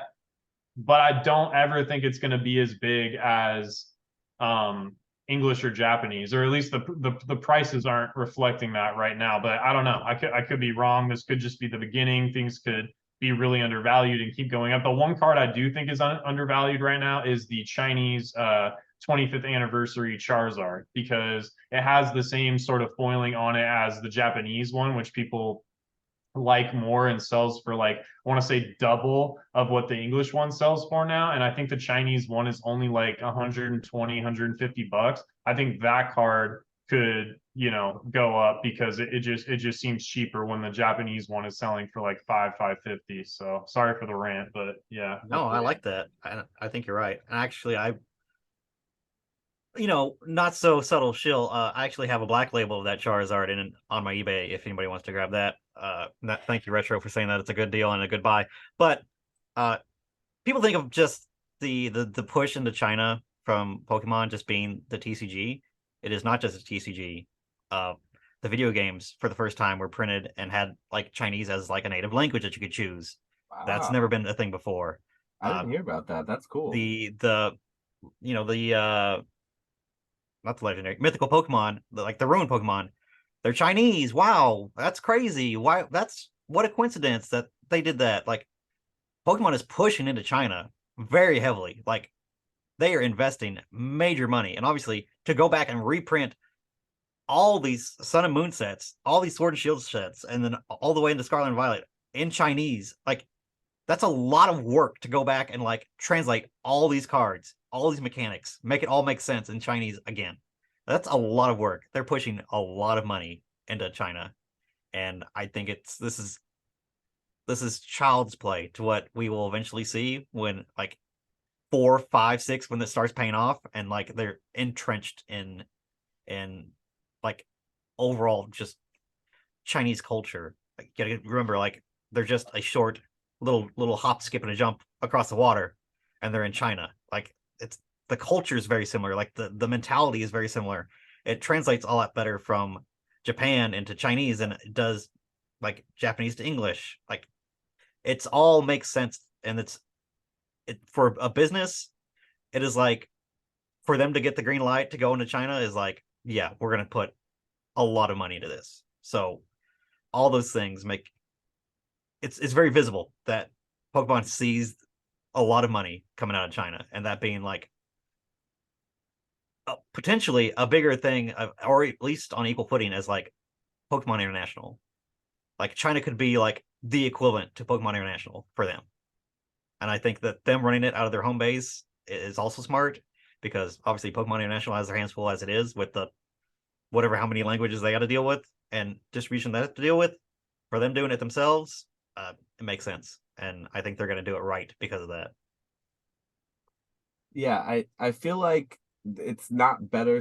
I think Pokemon knows, just like any other company, their history. And I think that there's a famous quote by Napoleon Bonaparte that always talks about China. I always like that comes up, and it's makes sense here. But so what about let China? I think it says like let China sleep. Are you gonna give us the quote? Are you gonna Yes, say it? because Or are you just gonna yeah, let me just pull it leave up. it at that? Because it's a Napoleon quote. It's pretty good. It's something, yeah. So let China sleep, because for when she wakes, she will shake the world. And I think that's the quote that Pokemon probably is looking at, because they realize how big of a market it is that's untapped. And they making the legendaries, people have said this before, Mason, in the discords and stuff, but it really hasn't Me. sunk in I to said it. It me was me. until you just said it now. Though they made their legendaries Chinese in this Yes. set, and Yes. it corresponded with, I'm sure, this push into China with their new reprinting and everything. They're making a very it's a intentional push to China, very intentional. And I think, Obvious. It's very yeah, obvious. it's an Yes. obvious push. Yeah, that's a good way to put it. And yeah, I think that there's anyone who underestimates that is probably sleeping on it. And yeah, you don't want to sleep on China. Something something I just thought of too is right now, like because if Pokemon just got the green light to start releasing in China, like I imagine that's it. Like they don't have any competition. Like there isn't maybe like a Yu-Gi-Oh and a Magic. Like it's just Pokemon for China. So like Yeah, Pokemon kind of because has. Sorry, uh go ahead. no, I cut you off, but they don't like Yu-Gi-Oh because of it has to deal with like summoning stuff. They don't like the idea of like the Like the demonology and stuff, like of okay, the like the stuff, right? religious kind of Is that stuff. correct? I don't know. You know Oh, more than me, oh, I don't know. but yeah, so like right now Pokemon just has Chinese people's undivided attention. So that's interesting to think about. I mean, Uh, I wish I could be also, a fly on the wall. I wish I could be in one of those Chinese game shops right now and understand Chinese, just to see the hype again, to compare it to what it was like in '99 for us when it came to the US, because it must be somewhat similar, if not bigger, because it's like it had to have been anticipated by the Chinese public. Like they couldn't have been unaware of Pokemon. They had to have known, maybe at yeah, least some of them. No, I'm I mean interested. they've printed there's Chinese like I think they printed Hidden Legends in Chinese and they printed base set in Chinese. Like they've had Chinese Pokemon cards before, but Been a because of while though. yeah, I think like I said, the last one was that mid-air. It's whatever one has the Gengar. It's like Flight of Legends in Japanese. I can't remember what the English set's called, but Oh, whichever one huh. has the little Gengar kind of like dashing along. They did that in Chinese too. But I think just because of the political, like censorship stuff or whatever, that's why we haven't seen cards there for a while. But what were you gonna say, Mason? Sorry, I didn't mean to. I was going to say that that 25th anniversary Charizard is also the printing that the only printing of that classic Charizard look that you can get in modern times, in Chinese. So that's also kind of a cool little historical factor as well. The boxes that those the 25th anniversary Charizards and all the Umbreons and all the other 25th anniversary stuff came out of it in China are really cool too. They're really nice looking. They're very colorful. They look well together when they're stacked up. They're very high quality. I didn't buy into any of them, but I saw a lot of content on them, and I remember thinking like just how cool that they really were. And now, is that simplified Chinese as well, or is that a different dialect? Is that like Mandarin or something? No, simplified Chinese is, I think, what you're talking about. They have like the Taiwanese, which is like the letters are different on the country code. But like to your point about the call, or not the country code, but like the set code. But to your point about the quality, the gift box. I mean, that's the only sealed product I've got, but like it's nice. Like it looks nice, the art's nice. Like it looks like a premium product, and I'm just like, damn, man, we never get stuff that looks this good in English, like ever. You know what I mean? So, Yep. yeah, stuff looks good. It is not. I think people associate like cheap or like mass produced with China, but this stuff looks high quality. I can. I mean, This is Japanese products for China, not Chinese products for like us, like Yeah, yeah, yeah, counterfeit yeah. products, knockoff. Yeah, this is like real shit, good shit. Yeah. yeah, that's funny. But No, I mean, I think it's cool. I think it's awesome for Pokemon. Obviously, it's huge. Like I think they're obviously I would say that it's probably doing better than what they expected, based on just how the market is taking this stuff. So it seems like it's paying off. And again, the longer it goes on, the more people that get interested in China. It's they're gonna want everything. They're gonna be buying everything from everybody. So uh, you know, people think of China as a poor country, but there is people that do have disposable income in China in the bigger cities. Like there's going to be whales in China too. There's not. It's not just going to be here in English or in America. yeah, I think that it's one of those things. It's just a matter of time. It would be interesting to see if it's still like if it continues. Like I don't know why they stopped making it after a while. It kind of stopped. If they continue with it and they keep their licensing, and it just becomes a thing from now until whenever, or if it stops eventually again. I don't know how that whole licensing thing works, but I mean that's probably neither here nor there. So, unless there's any last minute things to say about that, I would like to kind of hear your take on one last little thing before we kind of finish the pod here. But what do you guys? Any last thoughts on the whole China situation? No, what else you got for us? Back to the schedule.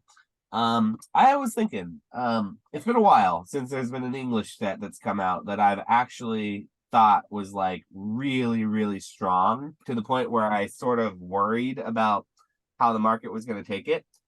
And I'm getting those vibes for 151. So I want to pose this thought to you guys. But here's this. Do you think that maybe 151 English will be the first scalpable set since Celebrations? Or what do you think? Mason would know more because he's seeing numbers and stuff, or maybe you don't have numbers yet. I'm not sure. No, we don't have. I don't It'll have. probably be mid next month that I start getting like finalized numbers because normally it's about a month out. But I can tell you from I have thrown up some pre-order numbers, and yeah, like and I get questions a lot about 151. It feels very much like Celebrations, and maybe even more like Hidden Fates. Honestly, like it feels like it's very far reaching. The people that have heard about this already and are excited to be opening stuff. Again, you think of like the Gen 1ers out there that don't care about the Scarlet and Violet stuff, but they'll come back and open up 151. There's definitely that kind of vibe to it. Just like how Hidden Fates had a lot of the, shinies of a lot of the Gen 1 stuff too. So it feels very much like people that have been out of it for a long time are coming back into it with 151. I can see it being a good set to do that with. So I don't know. I mean, it's really going to depend on how much is out there.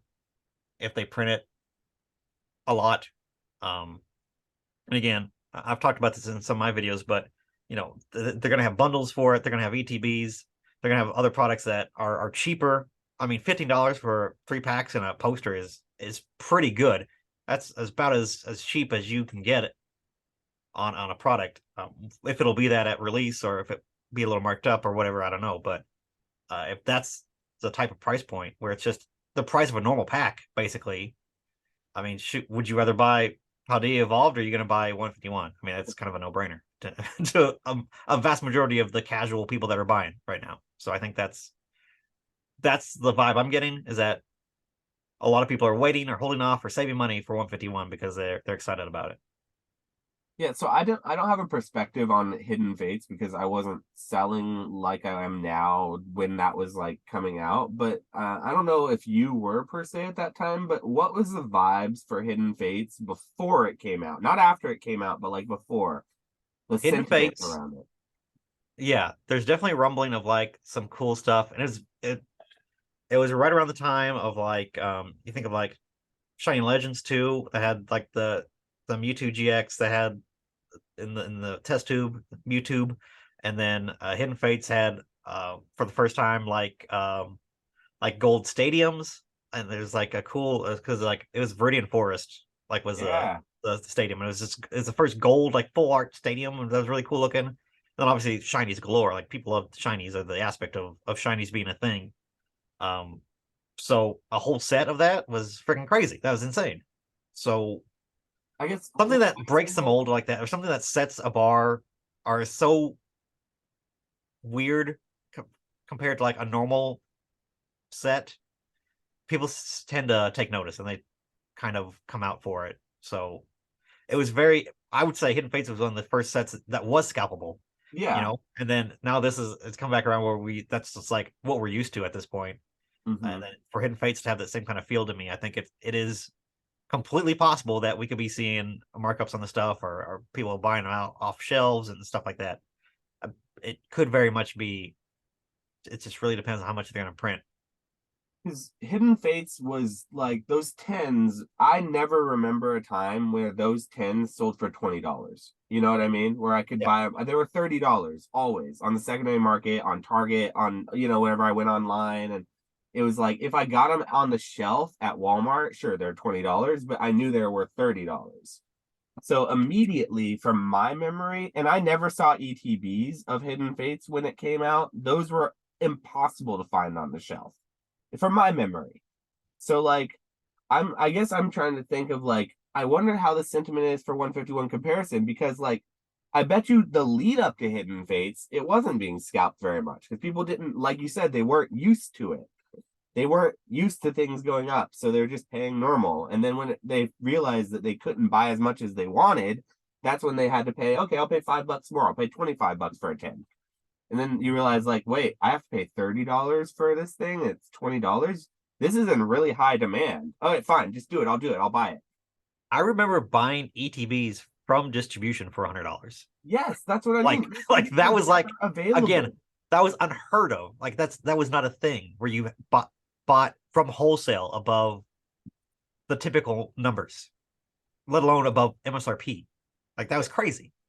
But I was happily playing it because that's how much I was getting back out of it. It was 150, 180, somewhere in that range at that time. So it kind of like jump started or kick started this type of feeling for Pokemon. Going out to people buying stuff off of like Walmart shelves and bringing them to my store and be like, "Hey, do you want these? I paid this for them. Give me $5 on each of them, and you can have them." I'm like, what is this? What do we do? What is this time that we're in? And then now, I see that freaking every day where people bringing me Evolving Skies ETBs and boxes and stuff, and it's like, no, man, I'm good. Like Just you just bought that from Walmart. I don't want it for more than what you. Dang it! Dang it!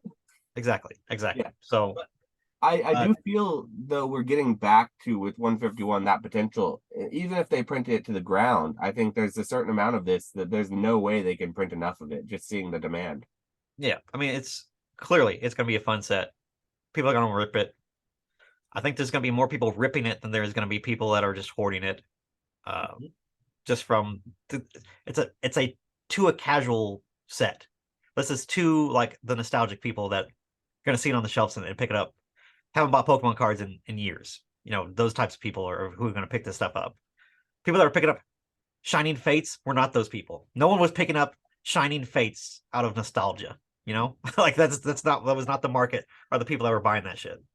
This is the first one where people are gonna be in a long time since Celebrations, but even the typical like specialty sets, I feel like this one in particular is going to hit a lot of good nostalgia with people.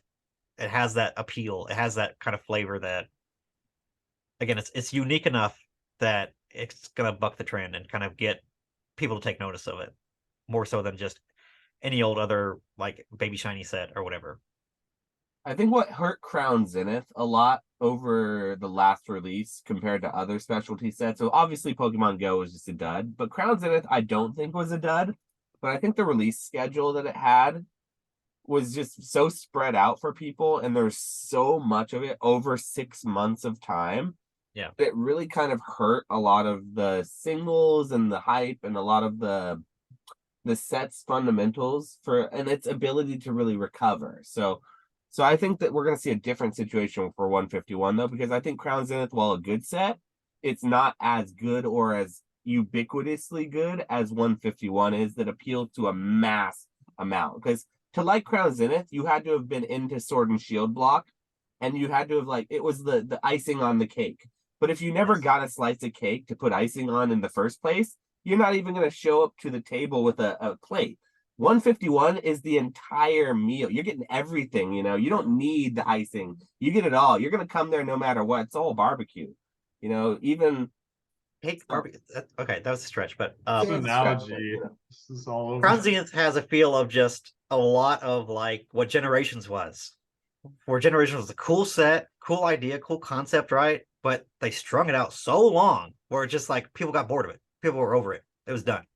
Crown Zenith again too. Like ETBs when they first released, they were popping. Everybody wanted them, right? Yes. But even like products down the road that had good value, like these more Pico boxes have good value in them. The Zacian boxes had 11 packs in them. Like, dude, they have so many 11 packs. They're $30-something right now. They're so cheap. They're dirt cheap. Yes. Yeah. This feels like it's not going to be the same way. 151 has two waves of products. Obviously, we will get more down the road, but as far as like new releases, there's two dates is all you have to worry about. And it's like 2 weeks after, too. It's not even that, right? Isn't the UPCs only a couple weeks after? So yeah, it's like the first weekend or second week of October, and then it initially releases like mid September, the 22nd or whatever it is. I'm going to ask my distributor if I can go really heavy on UPCs to the detriment of anything else if I need to, because I feel like UPCs and then the booster bundles are the two products. Those are the two. You got booster bundles for your pack price, just packs for ripping, and you got not the ETBs, the UPCs for the Mew, because the only card I think people really want from the set is that Mew SIR. And I think that's being a UPC exclusive promo is going to give that product a lot of legs in the long run. But initially, I think the booster bundles are going to be the best personal value. So I'm going to be going heavy on those. Yeah, I mean, booster bundles, again, we've never seen that for a specialty product before. Mm-hmm. Again, there's no markup. There's no inflated price for it. It's just regular bundle price. And it's we'll see how much they print of it. Because bundles historically through these past first couple of Scarlet and Violet sets have been almost non-existent. Right. You get one wave in the beginning and that's it. Yeah. I'm getting 10. I'm asking for 10 cases. I'm asking for 14 cases. I'm getting 2 or 1 for just a standard set. For this set, who knows? I can't imagine if they're going to be printing just a ton of those little guys because they want to sell you all the binders and little stuff because they make more money off of them. But that they even exist, that bundles even exist, will put them as like a premium kind of product because it's just packs. It's just packs. That's all there's to them. Everybody's gonna want them because they're easy to ship. They're easy to break down. If you want to do them like a box break or something like that, so you're gonna use bundles to do it. So it's I don't know. It's gonna be sought after product for sure. UPCs I am less bullish on after seeing what Charizard UPC's done. We will see. That beautiful Mew promo could be once again just like a $20, $15 promo. It depends on how much of it is made and how much we see of it. The 120 price point on that for again 16 packs of normal pack pricing. This is not inflated pack pricing like what a Crown Zenith would be or what Celebrations was. Mm-hmm. It's just normal pack price. So we'll see. We'll see what it does. Oftentimes I let my past burns and experiences cloud my future judgments on things. I would try to maybe implore you to not do the same in this regard, because I recognized how much of a burn the Charizard UPCs probably felt like. but I will tell you right now, I don't believe that this is going to be the same case. And obviously, no one knows, but I just think that it's one of those things that I felt that way initially when I saw the UPCs. I was thinking, oh shoot, don't go heavy on those. You initially think go heavy on the UPCs, so I had to tell myself back off. But then I had to talk myself back onto it because it has the best card in the entire set as the promo. So it's the only the place. Mewtwo one. Yeah, I know it's sick. I love that Mewtwo. Okay. Oh, you're talking about the Mew. Okay. Oh, yeah, that's good too. That's pretty good. That's all right. So if you are a consumer and the only place you can get the best card in the whole set is from the UPC, and in the small chance that they don't just destroy it with a print like they did the Charizard, even if they do destroy it like the Charizard, people still need to get it to get that Mew. They still need the Mew, so they're gonna have to buy one. To complete the binder, they have to buy the UPC. You're right. You're right. It's a premium product, and after buying one UPC, you're less likely to need to buy all the other little auxiliary products. Instead, you'll just buy the one big premium product to get the one best card in the set, and then try your hand at some of the other cards. Then you'll fill out the rest of your set with maybe, sure, you buy a $15 binder, so you get the binder, and then you buy the singles with whatever you didn't open in those 19 packs. That is a trajectory for someone, especially if we see it being sold out in the stores, you see it being scalped. Suppose people don't get a chance to get as much of this as they want, and they can't just buy it to oblivion like they can with Paldea Evolve, Scarlet and Violet. Say that they actually are like Hidden Fates, they have to drive to 3 or 4 targets before they see 110 on the shelf. If that's the case, people are going to value the UPCs a little bit more because it's the only thing they get, and they're going to open their one and they're put it on the shelf, and that's it. And they're going to be buy the singles, you know? So I just want we'll see you a potential that they do something other than what the Charizard UPCs did, because it's actually a good product. That's all. That's what I'm saying. Okay. Well, I mean, allocation numbers will tell us all we need to know, whether or not it's going to be something that is has some chase factor to it, or if it's just going to be everywhere.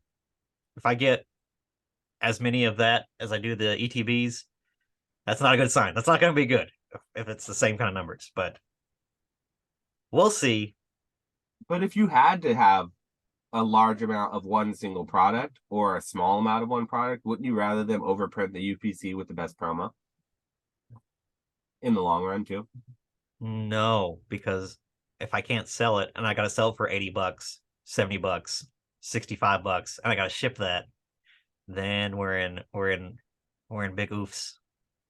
And I can't break them down for the packs. I just don't see it. That hurts. I really just don't see it, man. I mean, I don't want to see it. I'm not saying I don't want to see it. I'm scared. But I saw I have concerns. Charizard UPCs. I literally called it 1,000%. You go back to the podcast. I called this guy out. I called everyone on the podcast out who have said crap about the UPCs, because everyone and their mother, all the YouTubers saying how much of a sure thing it was, and then we started seeing the 10 pre-order numbers that Walmart was putting out, the rumblings of it being overprinted, and all these little, and then people started getting a little bit worried, but they really didn't get worried until it hit 100, and then it hit 90, and then it hit 75, and now it's back up to like 90 again or something. But I just want to tell you that I called the Charizard situation to a T. I don't care what anyone Here's the thinks. thing with the Charizard, you can open it and make money. Like, the value of the contents is worth more than the box. With the 151 UPC, there's no if it doesn't do well, there's no, like, you can't open it and get Evolving Skies pack. So, like, you're cooked. The metal card's not going to sell for $10. The Arceus from the Arceus Premium Collection sells for $10. You don't think that gold Mew is going to sell for $10? I think it's $10 because it's so hard to ship. Bro, I pre-ordered one too. I'm a sealed investor now. Ooh. And there's a playmat in there. The playmat's not special. Okay, that's whatever. But you're not telling me you can't give her that for $5 in your store to some kid who needs a playmat? That's an extra pack. Okay, so there's some value. We're a long way from $120. We don't need to get to $120. We need to get to $80 because it's gonna be like $90 from distribution. So $80, $90. So to break it, to be a failure, like the Charizard UPC, we need to get to $90 and not be able to get $90. Okay, 16 times $3. That's 30 something bucks. The Mew promo alone is not going to go below $15. $48 for the packs. Yes, we're at 50 $3 bucks. So, The and then promo's gotta the be gold Mew promo, the gold, that's going to be another $10. I'm going minimum here too. I'm going Sure. minimum. No, we'll play this game. I'm happy to see where we end up. Okay. $5 for the playmat. Let's just say a bare minimum $5. I Okay. think I could sell that for $5 to some Okay. kid walking by at a convention. You could sell it in your store to $5 for $5. Sure. What else? We got a coin and some damage counters. Those are worth 25 cents. Those are nothing. Okay, so where are we at? 50 or 60 bucks or something? $63. Am I missing anything from? Oh, the Mewtwo promo. Okay, the Mewtwo promo is another 10 bucks. You know that Mewtwo is going to be $5 or $10. 5. Well, we'll say 5. Okay, $5 is $68. realistic, but 10 Still is losing. more likely, I think. Still losing 12 bucks without 12 shipping, bucks. without fees. What about That's the fair. regular? What about the regular Mew card? Oh yeah, we haven't done that yet. Oh, the Mew, the regular Mew. That's All right, I'll give it to you. That'll be $10. so. Where are we at? We're at like 73, almost $78. right? In a bad day, in the worst day, and that's assuming you can't In sell past Charizard UPC days, yes. No, I just don't see it. And this has a metal card in it too. It said no. No, I just personally, I don't see a world, even in my most bearish world, and I have a bear hat. I wear a bear hat for God's sake here. He does. He has one, folks. He does have one. And I can't even see a bearish market where the market denies these UPCs. The only reason it's even in the talks is because of that stupid Charizard UPC that just destroyed people's confidence. The only reason why people are talking about it is because there's a shining example of exactly that can fail and blow up in people's faces. That's the only reason why people are even talking about it. But it was such an obvious fail from the beginning. Like from the obvious, I sold those for $250 pre-ordered. Yeah, well, that's okay. That's a whole nother. I did. I've sold them at $250. I've sold them at $85. And that's why, folks, you never pre-order shit. That is why you never pre-order shit. I'm sorry, no offense. It's good to pre-order from your local LGS, sure, but I am against pre-orders because you always get burned. Always. I'm not. Even. Well, listen, if I get burned, I can always break it down and get some of my money back. That's right. I'll break it down. $250 for it, though. $10 Mew promo. So that's the thing. Like I think that there is a world. Sure, if you pre-order this Mew UPC for $250, you're gonna get burned. But if you pre-order it for $120, or if, for God's sake, Mason, if you're buying it for $90 from a distributor, there is no possible world you lose. So I'm just saying that I'm going heavy on that UPC and the booster bundles. It's a lot of talk when you have a product that came out a year ago and torched. 2 different products, and Nick is still down here singing the praises of that Charizard UPC.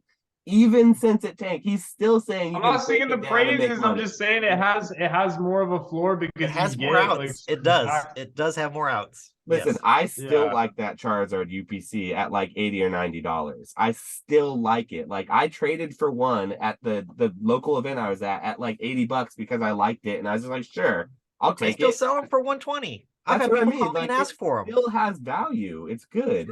Sure. And that's a failure. So I don't even want to know what a successful UPC is going to look like from a good set. Get out of here with that bearishness. And I'm the most bearish person on YouTube. Listen, I agree with you on a lot of takes. The UPC take is just not one of them. That's all. Okay. We will see who is correct when the allocation numbers come out.